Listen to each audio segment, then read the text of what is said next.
Okay, so what are the decisions that you should be making before you even start shooting? When you start talking about stuff that we posted online 5 years ago, decision making really wasn't a part of the question. It was mainly just make sure that you post consistently. But now, as more and more information gets put on the World Wide Web, I think decision making will really separate you from other creators.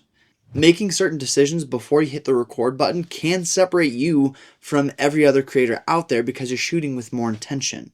So these are the decisions that I make before even hitting the record button. First and foremost, I choose whether to shoot in vertical or horizontal.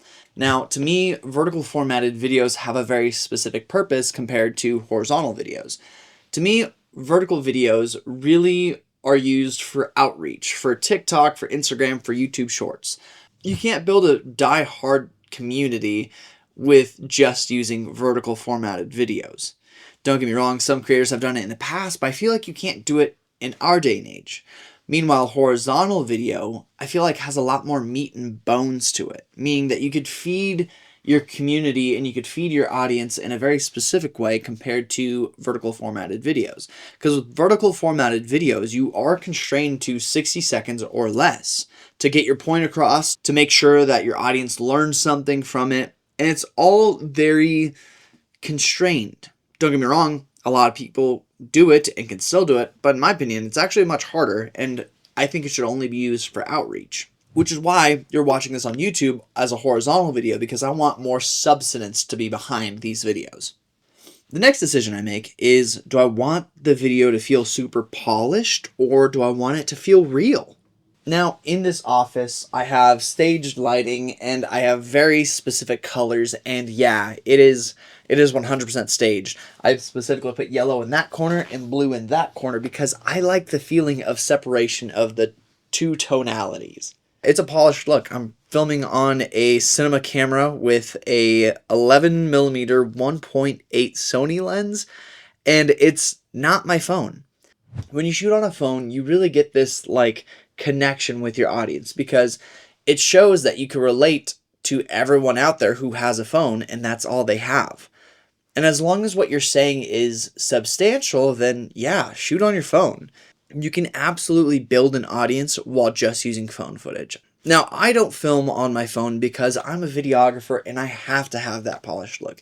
I have to prove to my audience that I've done my research, I know the settings, I know how to shoot from start to finish. So I have to have that polished look. I want to seem as a professional to you guys, so I practice my craft and I sell my craft, and this is what I do for a living, so I have to look polished. However, if I'm doing something like a YouTube short or an Instagram reel or anything else in between, then I would potentially shoot on just my phone. And the reasoning is because Instagram specifically, we'll just use this as an example, Instagram has mixed their feed with ads as well as the regular feed from people that you follow. And because they mix those two things, usually the ads are super polished and the people that you follow, they just shoot on a phone, which is completely okay. But when you see a polished thing on your Instagram feed, you're most likely going to keep swiping because you don't resonate with the authenticity of it. Instagram nowadays honestly doesn't reward super polished content, while YouTube still does. And the reason why YouTube still rewards polished content is because they don't mix their ads with their feed. I make the choice to either look polished or to seem more realistic, and that's a decision I make before I even hit record. The next thing that I really kind of make a choice with is, am I going to shoot with stage lighting like I do in here, or am I going to use natural light? Now, it really depends on the scenario, but when I'm shooting weddings, obviously natural light is king.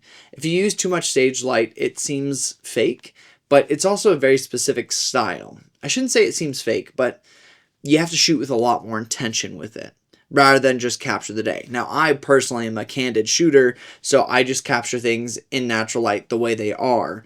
And I'm not just saying that. I do own a flash, and I prefer not to use it. But when it comes to YouTube, oh man, the world is your oyster for lighting. Future Zach here. I'm actually editing this video, and I totally forgot to mic myself for a very specific segment. So there's a chunk of this video missing from when I originally recorded, and it was essentially just me talking about how daylight could also be used, but it's not as manipulative if you don't know what you're doing, so the choice of lighting techniques is kind of detrimental. But yeah, shoot with intention. One thing that you also have to decide, and this might be after the fact that you shoot, is do you want music or do you not want music? When it comes to the choice of songs, you really can manipulate what the vibe is. Now, with no music, it again feels more realistic, but with music, you have a little bit more sway to the emotional appeal to your audience. Now, what I mean by that is you could use specific sounds to evoke specific emotions with your audience.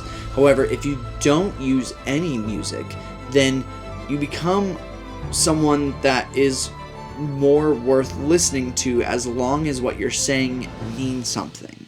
Music and sound is like the fluff of every video.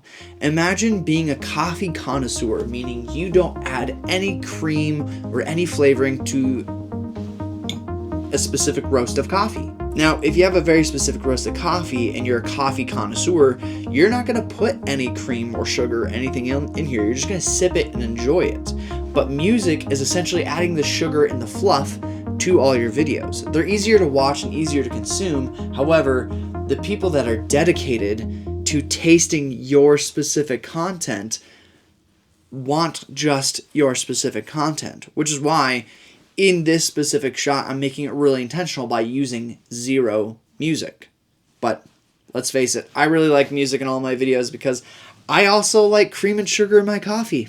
Now, mic choice really varies on what you want to do, but I always find that the DJI Mic 2s are always my go-to.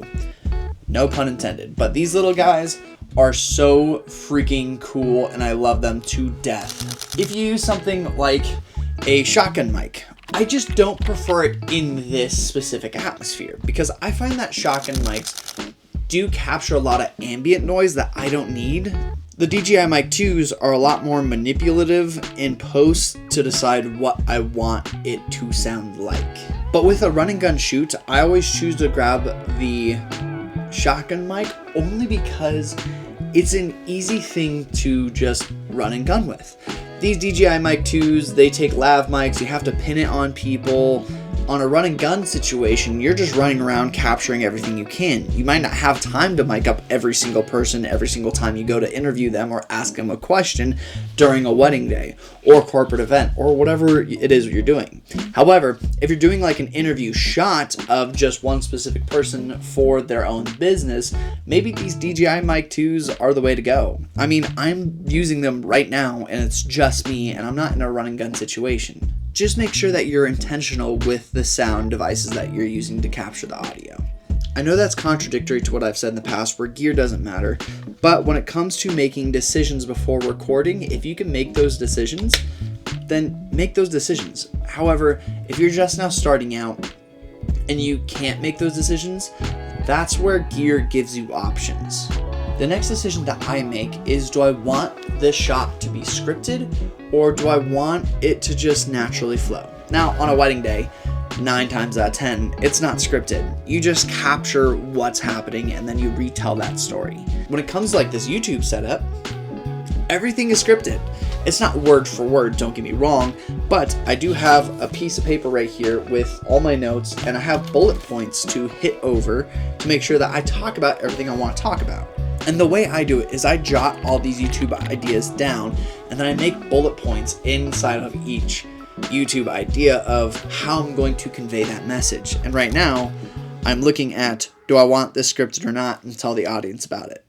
And last but not least, the last decision that I make when creating YouTube videos is, am I creating a specific emotion or am I shooting a video for a specific reasoning? What is anyone getting out of this video? And if you cannot think of a reasoning why you're making a video, then it's probably not a good video.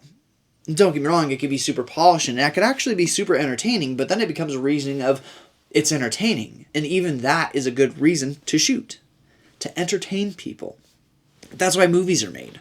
I don't mean to cut it short, but that kind of sums up everything. That's the decisions I make before I shoot. See you next time.